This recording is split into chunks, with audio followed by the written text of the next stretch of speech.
Hi, I'm Mina. And I'm Yules. Thanks for tuning in to Artificially Informed. Welcome, everyone, to the Deep Dive. Our mission, as always, is to take this huge stack of the week's most critical intelligence. You know, the world-shifting science, the really volatile geopolitics, those hidden risks, and just distill it down into the absolute most essential knowledge you need to sort of navigate the global landscape. And today's sources, they really do stretch the limits. I mean, from the very foundations of the universe down to these rapid, frankly, dangerous shifts in global military and financial power. Yeah, it's a lot. We're unpacking headlines that basically challenge physics as we know it. We've got cancer breakthroughs that could redefine targeted therapy. We're diving into that rising global risk from unregulated shadow banking and dissecting the incredibly complex, really fragile diplomatic situation, with the ceasefire in Gaza and the war in Ukraine. It is an immense agenda. And the connections, between these seemingly disparate points, well, that's what we're here to explore today. Okay, let's unpack this, starting with the frontiers of the universe and technology. Sounds good. We're better to start. Right. So let's kick off with what seems like a seismic shift in cosmology. For decades, the standard story, the accepted truth, it's been the Big Bang, right? Yep. Followed immediately by cosmic inflation. That tiny fraction of a second, super fast expansion that supposedly smoothed everything out. The standard model, essentially. Exactly. Yeah. But now there's this new model. Researchers are putting it forward, and it fundamentally challenges that whole inflation theory. And it's not just a minor tweak, is it? It's a really radical reinterpretation of how things might have begun. What's fascinating, I think, is that this new model completely bypasses the need for that rapid exponential expansion phase, inflation. Instead, it posits that gravitational waves are the key. And it draws heavily on Albert Einstein's concepts of space-time from, over a century ago. So, okay, if we entertain this new model, what exactly was inflation doing that gravity is now supposedly replacing? What problem did it solve? Right, that's the core question. Inflation was proposed back in the 1980s, mainly to solve a couple of big puzzles, the horizon problem and the flatness problem. The horizon problem. That's the one about the cosmic microwave background radiation, right? How it's so uniform. Precisely. The CMB, the universe's oldest light, it's almost perfectly the same temperature everywhere we look. But according to standard Big Bang theory, without inflation, regions far apart shouldn't have ever been in causal contact. They shouldn't have had time to even out their temperatures. It's like finding two sides of a huge lake at the exact same temperature, even though they're too far apart for heat to have possibly traveled between them naturally. That's a great analogy. Inflation solved that by saying, well, they were in contact very early on. Then space expanded incredibly fast, pulling them apart faster than light could travel between them. Okay, so how does the new model explain that uniformity without inflation? It suggests that quantum processes, combined with these primordial gravitational waves acting on the curvature of space-time itself, can actually generate the necessary smoothness and the specific pattern of tiny density fluctuations we see imprinted on the CMB today, all without needing that initial hyperexpansion phase. Wow, that's profound. It implies gravity, maybe in its quantum form, is a far more powerful cosmic sculptor than we generally thought. If this holds up, the whole way we look for evidence of the universe's birth, it changes completely. It really does. It elevates gravitational wave astronomy. The field using instruments like LIGO, the Laser Interferometer Gravitational Wave Observatory.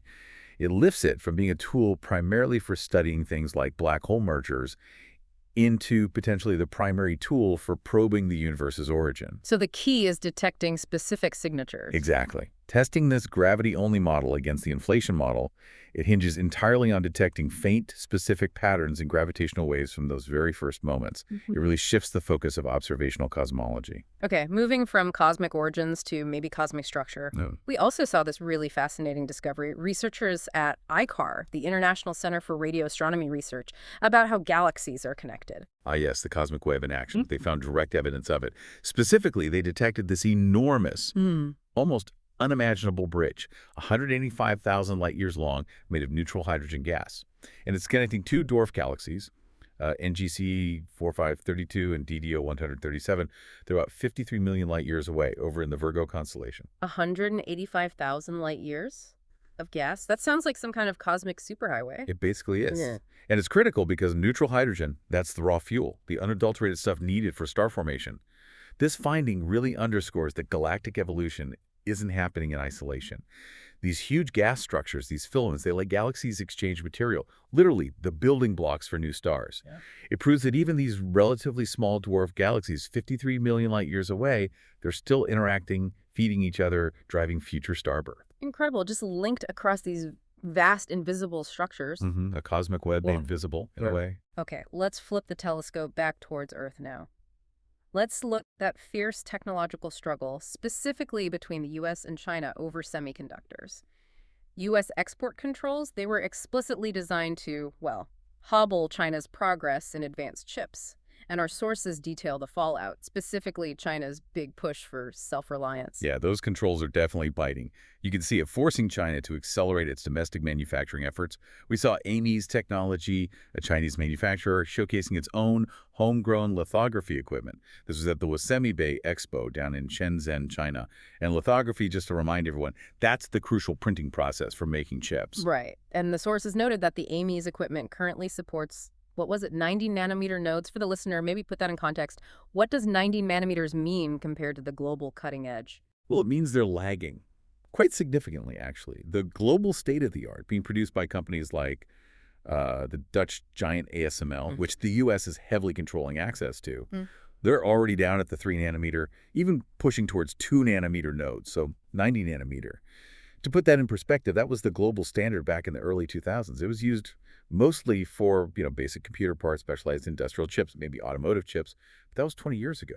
So even if China claims a high market share within China for certain types of lithography, like advanced packaging, they're fundamentally still playing catch-up on the most critical stuff.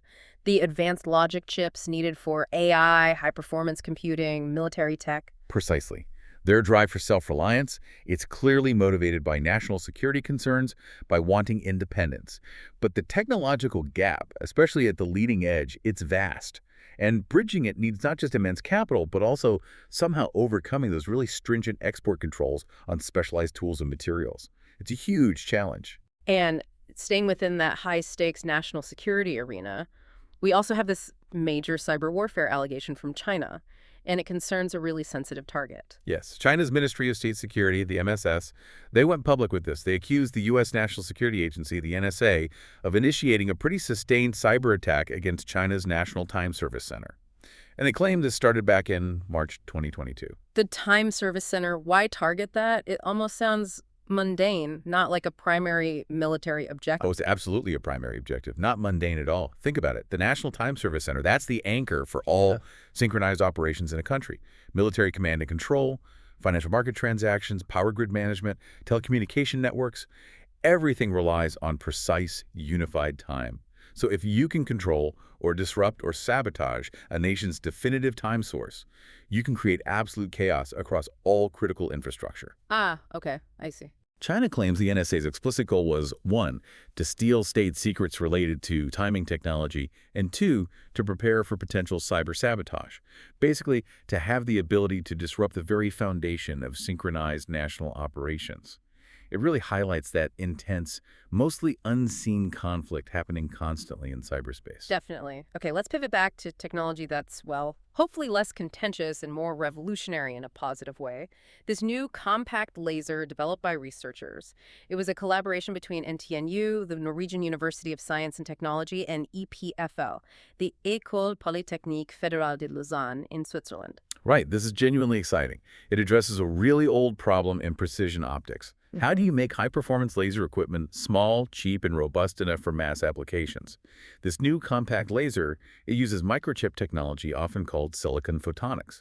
Using this approach, they've achieved vastly superior speed, control, and precision compared to existing models, while being potentially much cheaper and smaller. How does putting it on a microchip make such a difference in stability and cost?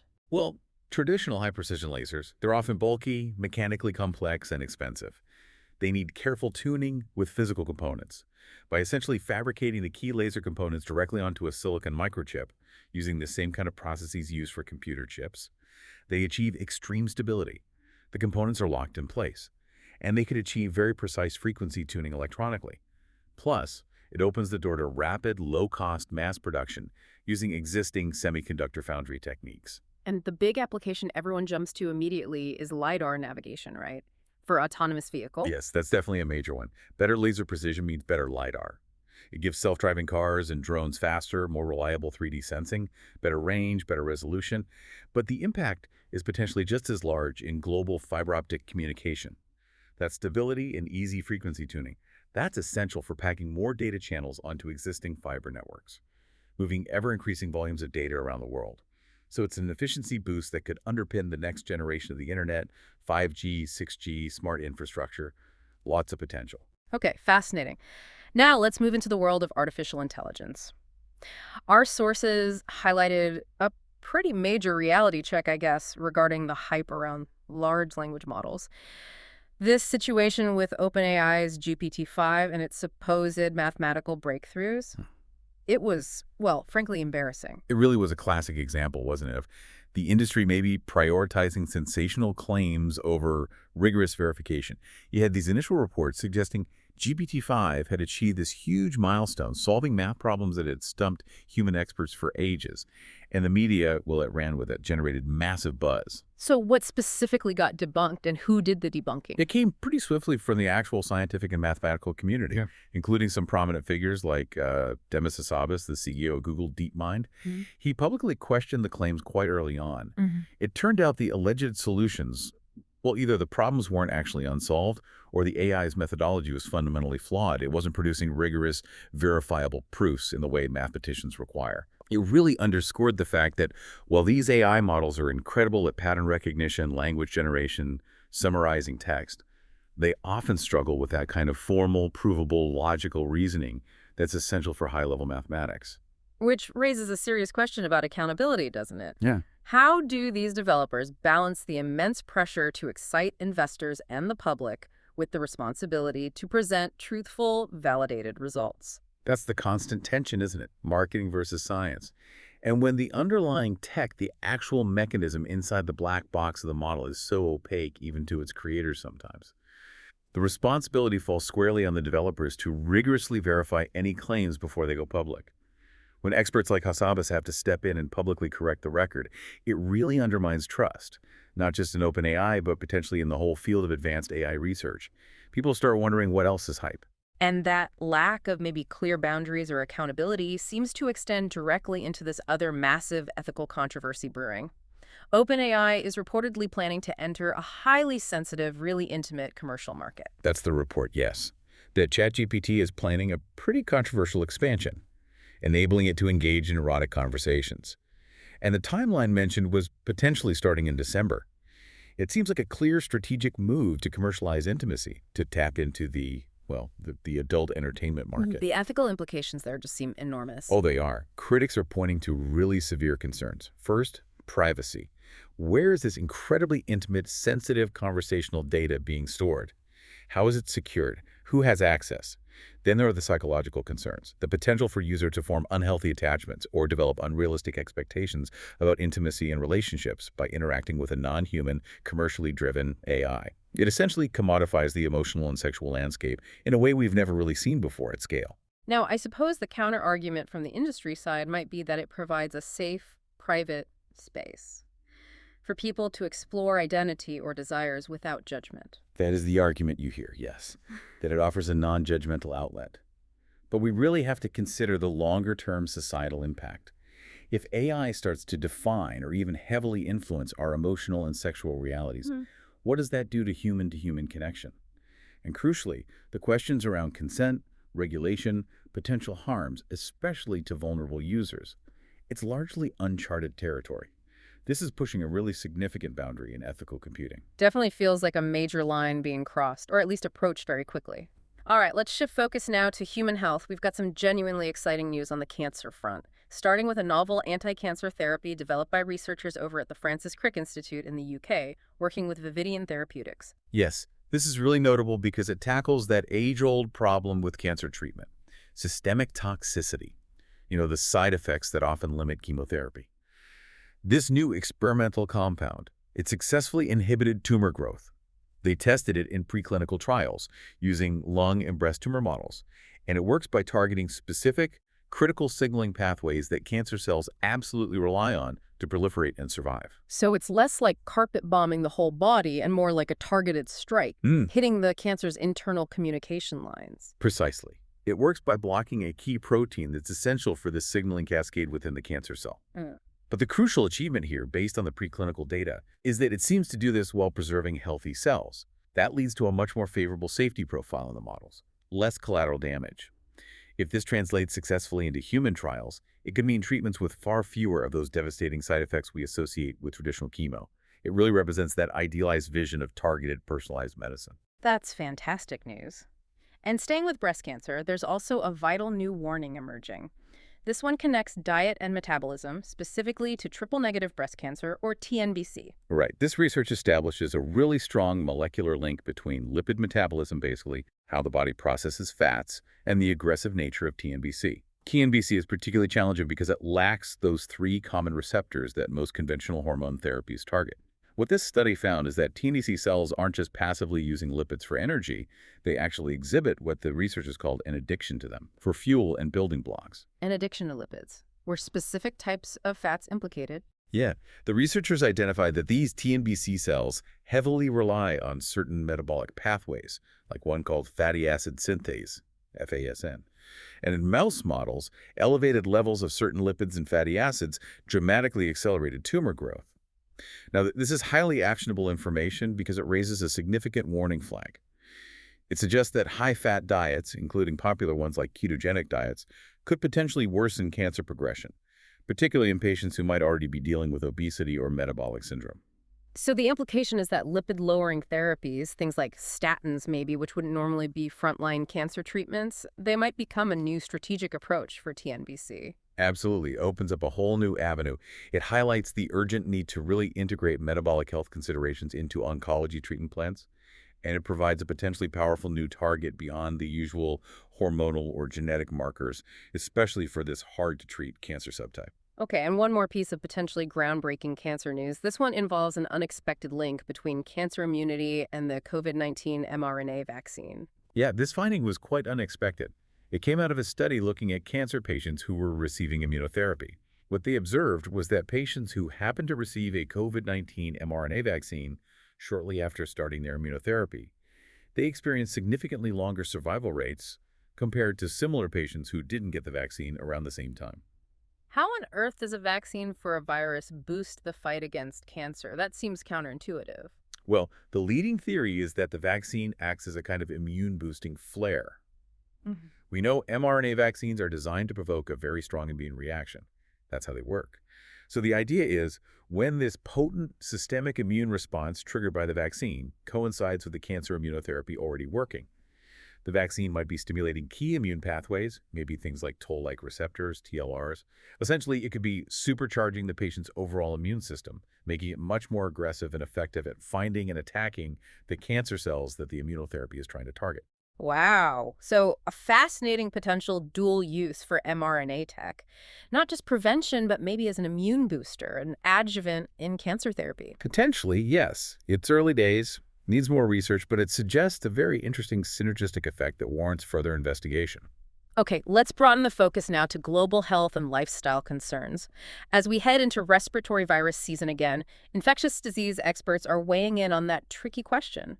How best to time your vaccinations? You know, when you've got options for COVID-19, flu, and now RSV for some groups. Right, the strategic timing is actually pretty important if you want to maximize protection through the peak season. Getting everything at once might seem efficient, but immunity can wane. Experts generally advise listeners to maybe stagger their shots slightly, to try and align the peak immunity window for each vaccine with the highest risk months, usually late fall and winter. So, for example, maybe getting the flu shot a bit earlier, as flu season often starts sooner. Then timing the COVID-19 booster and the RSV shot based on local transmission trends and personal risk factors, rather than just getting all 3 on the same day. Makes sense. Thinking longer term about brain health.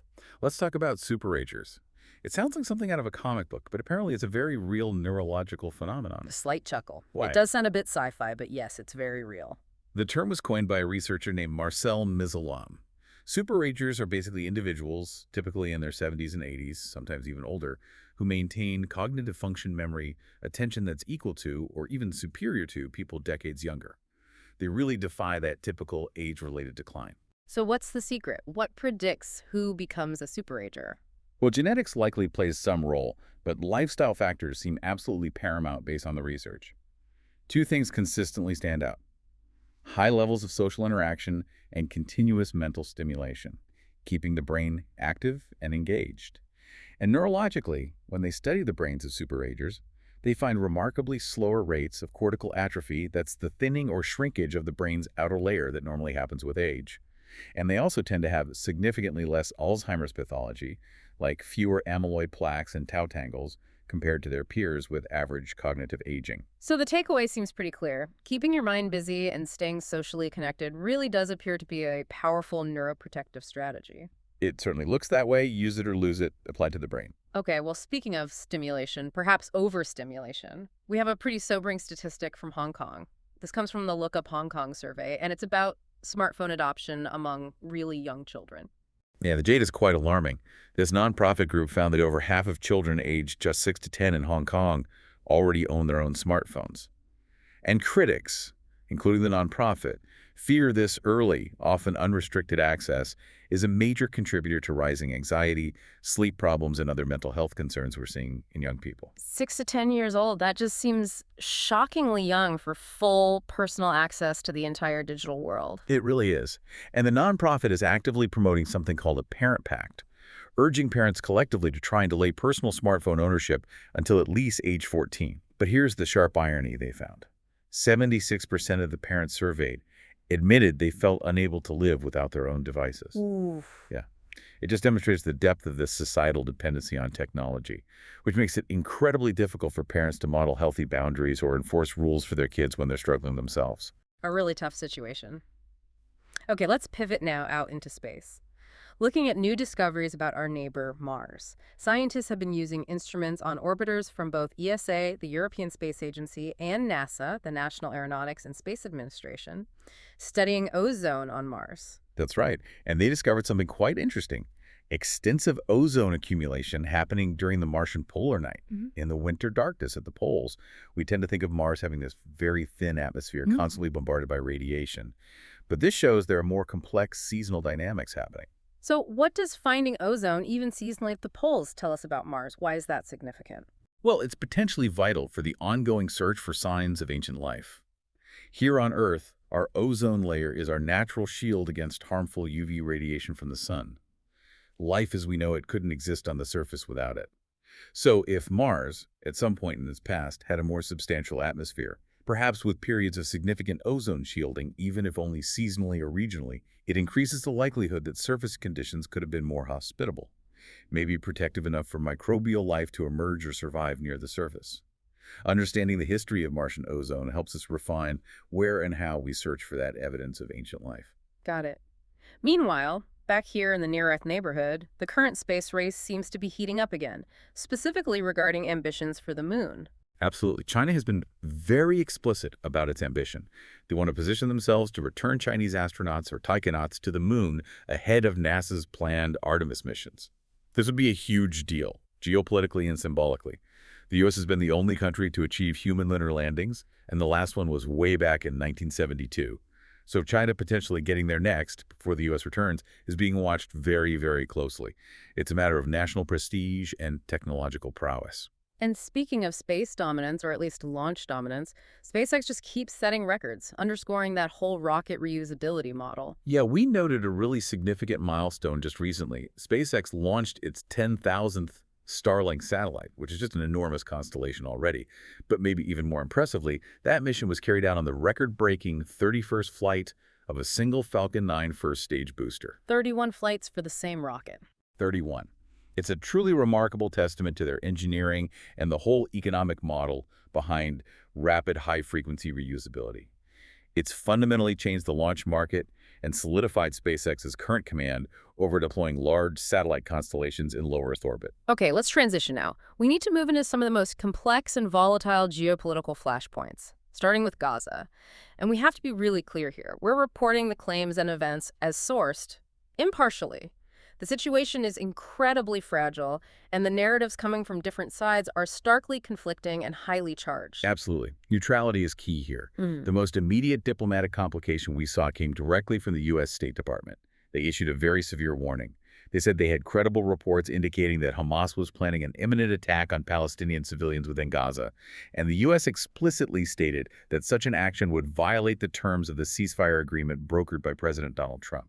Okay, that is a staggering accusation. That Hamas would attack the very people they claim to represent, potentially to deliberately scuttle the truce. How did Hamas respond to that? Well, Hamas immediately fired back with a fierce counterclaim.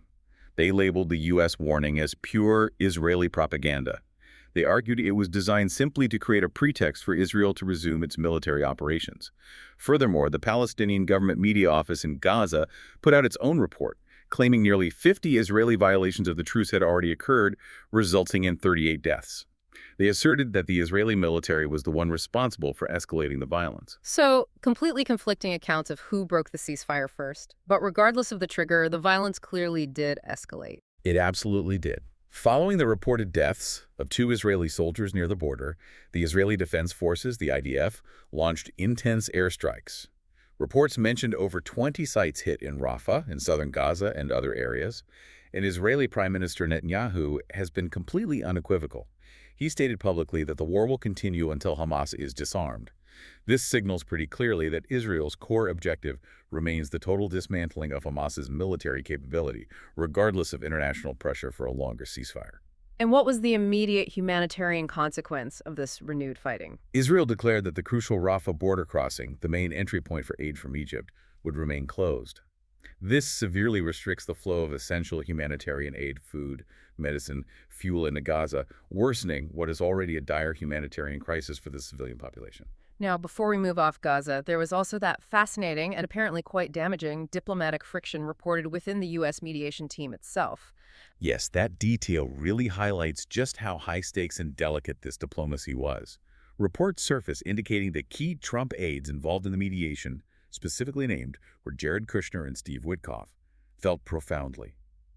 The word used was betrayed when Israel carried out an airstrike inside Qatar. Why would a strike on Qatar cause such a reaction from U.S. mediators? Qatar wasn't directly involved in the fighting. Because Qatar has been one of the primary intermediaries, a crucial go-between, providing a back channel for communication with Hamas, which the U.S. doesn't officially talk to directly. So, an Israeli strike on Qatari soil, even if Israel argued it was targeting a legitimate Hamas-related asset there, it critically undermined the trust and confidence of the key mediation partners, Qatar, Egypt, Turkey. It made it infinitely harder for Trump's team to maintain those fragile communication lines needed to broker and sustain the ceasefire. The strike was reportedly viewed by some on the U.S. side as actively sabotaging the diplomatic efforts they were leading. Wow. Complex layers upon layers there. Okay, let's shift focus now to the conflict in Ukraine. Here, the spotlight seems to be on intense diplomatic maneuvering ahead of a planned summit between U.S. President Donald Trump and Russian President Vladimir Putin, set to happen in Hungary. That's right. The summit is being orchestrated, or at least hosted, by Hungarian Prime Minister Viktor Orban.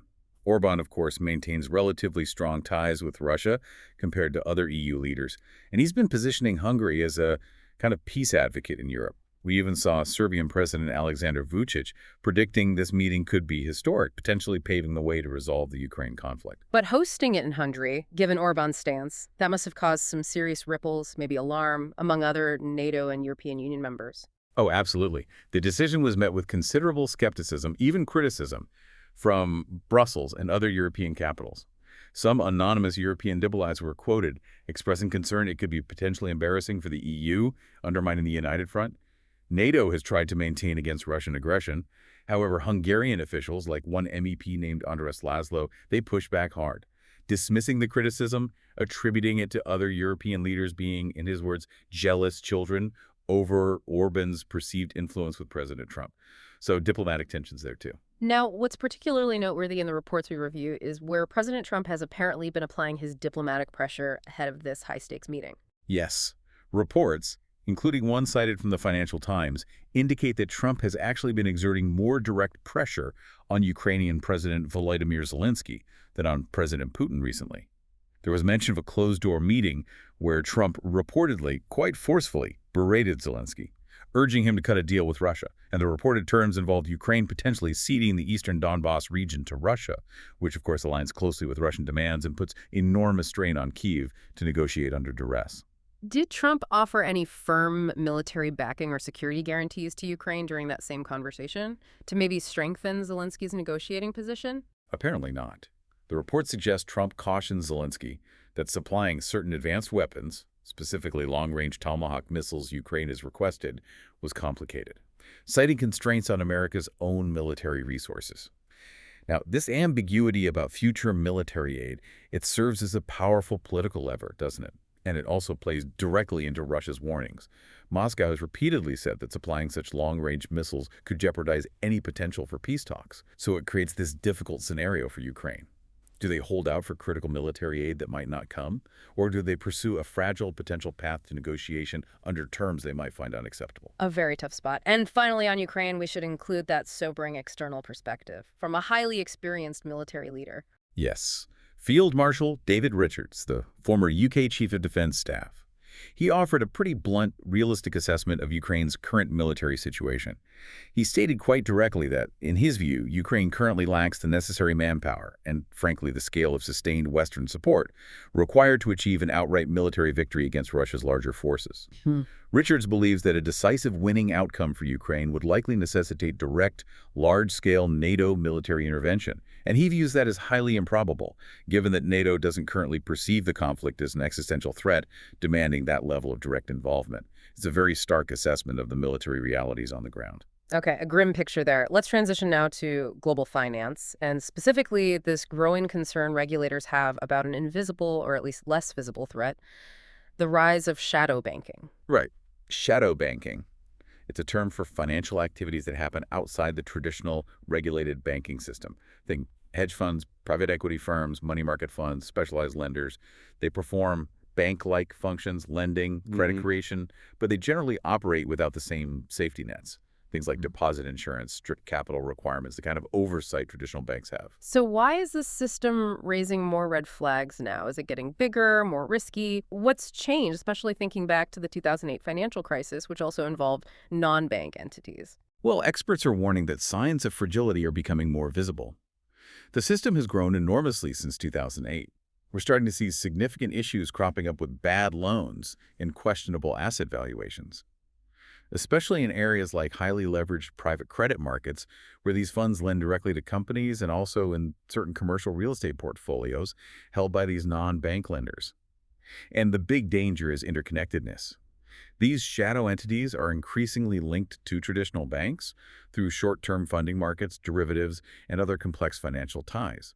So if a major shadow lender or fund were to collapse due to bad assets, the risk could rapidly spill over into the regulated banking system, potentially amplifying shocks and creating systemic instability.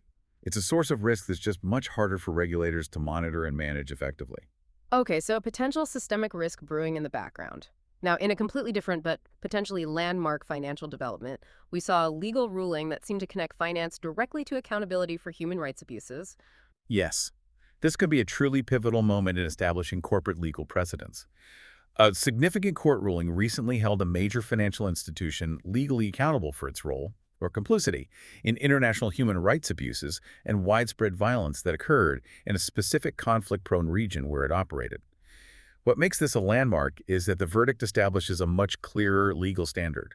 It basically says banks cannot just claim ignorance or turn a blind eye. They now face a powerful legal requirement to conduct robust due diligence, to assess and mitigate human rights risks associated with their business activities, especially when operating in volatile areas. It forces the financial sector to integrate human rights considerations much more deeply into their core compliance and risk management structures. A big shift in responsibility there. Now, shifting focus domestically within the U.S., what's the latest assessment on the actual cost of the tariffs imposed during the Trump presidency? How is that hitting U.S. companies and ultimately consumers? The analysis from S&P, Standard & Poor's, it's pretty startlingly high. They estimate that the total tariff-related costs for U.S. companies could reach a staggering $1.2 trillion just this year alone. And crucially, the sources strongly indicate that this enormous financial strain isn't just being absorbed by the companies. It's largely being passed directly on to U.S. consumers. It manifests as higher prices for imported goods, obviously, but also contributes to supply chain disruptions, which can lead to those empty shelves we sometimes see. So the policy, which was intended partly to protect domestic industries, is demonstrably impacting the purchasing power and budgets of average American shoppers. 1.2 trillion. That's a massive number. Okay, finally in this section, let's look at retirement readiness. There was a surprising finding concerning the average 401k balance for people considered upper class. Apparently, it's lower than expected. That seems counterintuitive. It does seem counterintuitive, yeah.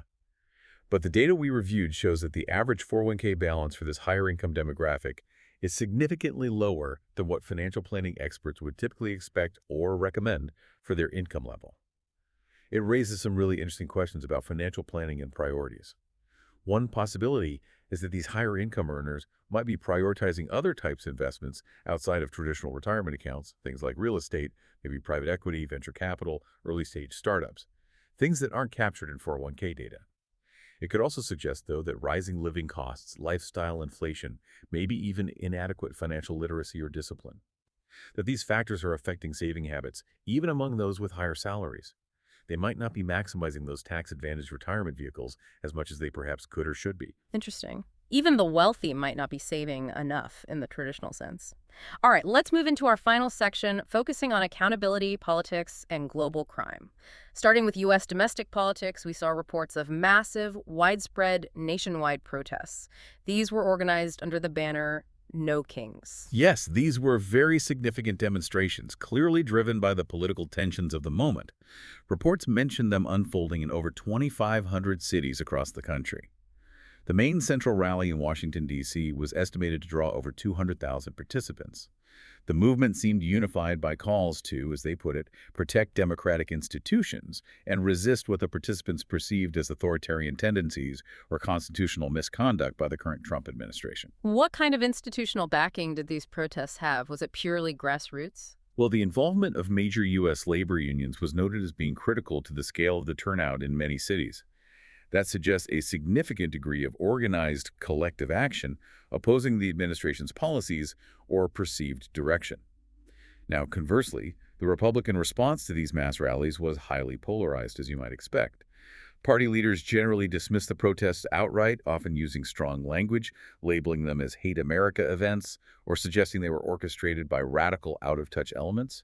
It really highlighted that severe partisan split in how fundamental democratic processes, like mass protest, are viewed and interpreted across the political spectrum right now. And internally within the Republican Party itself, there seem to be ongoing struggles with accountability, particularly regarding extremist rhetoric. Indeed, we saw the immediate fallout after those racist and anti-Semitic messages were exposed. They were exchanged within a young Republican chat group somewhere.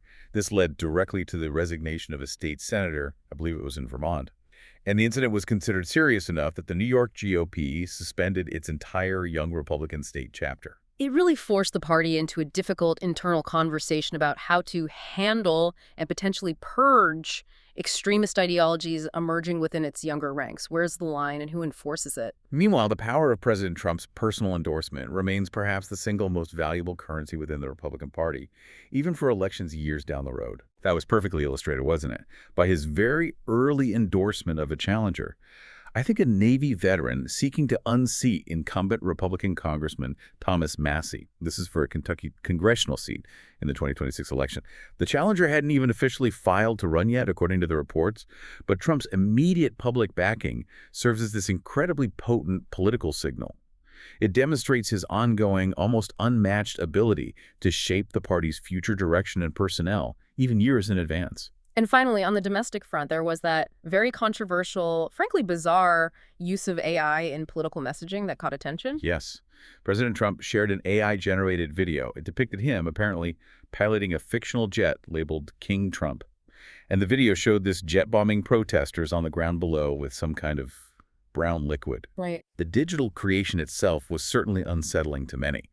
But the immediate reaction really centered on the perceived danger of normalizing violent rhetoric and imagery in political discourse, especially when such imagery can now be so easily manufactured and disseminated almost instantly using these advanced AI tools. It raises serious questions about the impact on political civility and safety. Definitely blurring lines in a disturbing way. Okay. Let's shift now to high-profile international crime and legal accountability.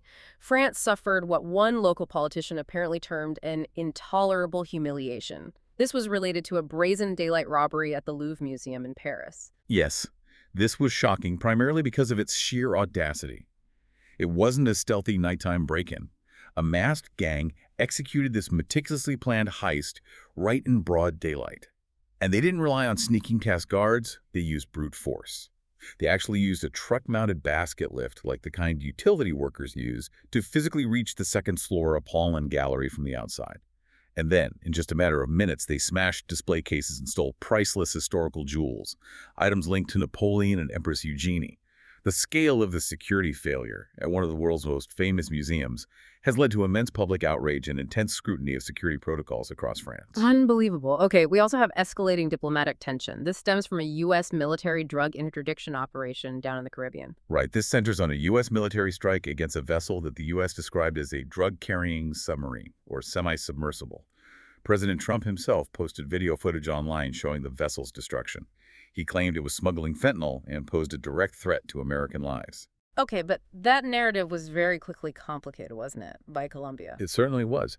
Colombian President Gustavo Petro publicly accused the U.S. military of killing an innocent fisherman named Alejandro Carranza during that operation. Petro claimed the vessel wasn't a drug sub at all, but just a simple fishing boat that had actually activated a distress signal before it was destroyed. The diplomatic escalation from there was severe. President Trump subsequently announced he was terminating U.S. aid to Colombia, and he publicly labeled President Petro himself a drug dealer for, in Trump's view, failing to curb cocaine production in Colombia. This single incident has caused immense damage to the long-standing anti-narcotics cooperation between the two countries. Serious friction there. Absolutely. Okay, let's turn now to a particularly poignant and troubling story, one that really highlights potentially devastating flaws within the justice system. The case of Subramaniam Vidam, known as Subu. Yes, Vidam's story is truly heartbreaking. He's an Indian national. He was wrongfully imprisoned in the U.S. for over 40 years, convicted for a murder back in 1980 that it turns out he did not commit. His recent exoneration, proving his innocence after 4 decades, should be a moment of triumph, of release. But his ordeal isn't over. He now faces the devastating prospect of deportation back to India immediately upon his release from prison, separating him from the only life he's really known here in the United States, where he's lived since he was young. But wait, why? If he was wrongfully imprisoned for 40 years, why on earth is he facing deportation instead of apologies and compensation? It's a really tragic, almost bureaucratic legal twist. Yeah. Because he was convicted of a felony, even though that conviction has now been completely overturned, he fell under mandatory immigration enforcement laws. These laws are designed for non-citizens who commit serious crimes. His original visa status expired decades ago while he was wrongly incarcerated. The deportation order was issued years ago based on that now proven false conviction. So the immigration system, in a way, is mandated to treat him as a released felon being deported despite his actual innocence being established. The legal gears prioritize the original wrongful conviction record over the subsequent exoneration in this specific immigration context. It's a devastating flaw where procedure seems to trump justice. That is just incredibly unjust, a real system failure. Okay, finally, we had a major accountability ruling involving high-level European politics. Yes, the former president of France, Nicolas Sarkozy. He was convicted and sentenced to 5 years in prison. This was for campaign funding irregularities related to a successful 2007 presidential election campaign. Specifically, allegations of illicit financing linked to the regime of the former Libyan leader, Muammar Gaddafi. What makes this particularly significant is that Sarkozy becomes the first former head of state of a major modern European Union country to actually face prison time for these kinds of political corruption offenses. It signals a potentially significant shift towards holding even the highest political figures legally accountable. A huge precedent. Wow. That is an astonishing range of information we've covered today. I mean, from quantum challenges to the Big Bang, all the way to the human cost of judicial errors, global tariffs, geopolitical flashpoints. It really is. And the threads connecting these stories, they're vital for you, the listener, to understand. You know, the geopolitical conflicts, whether in Gaza or Ukraine, they're not totally separate from that domestic tech race for chip self-reliance we talked about. Those revolutionary health breakthroughs happen alongside ongoing immediate lifestyle risks, like diet or screen time. And those hidden financial vulnerabilities in shadow banking, They potentially pose a systemic risk that could dwarf the more visible costs of things like tariffs. These pieces, they really are all interconnected, shaping the complex global environment that you navigate every single day. And as we see technology advancing so rapidly, pushing boundaries not just in computing power, but deep into ethics, it really makes you pause, doesn't it? We have to ask ourselves, given this controversial push for AI to define intimacy and the really alarming political misuse of AI imagery for violent rhetoric, how far should we actually allow advanced technology to venture into defining our emotional lives, our political realities, before we maybe lose the ability to clearly distinguish between what's real and what's generated truth? That is a profound question, a really fundamental one about the nature of reality itself and, frankly, the future of human interaction and governance in this new technological age. Something to definitely keep thinking about. Thank you for joining us for the deep dive. Thanks, everyone. We'll see you next time. Enjoying Artificially Informed. Hit subscribe and share it with a friend. From the left, the right, and straight from the algorithm. Thank you. That's it for today's Artificially Informed. Thanks for spending your time with us. Yeah. Stay sharp, stay curious. See you next time.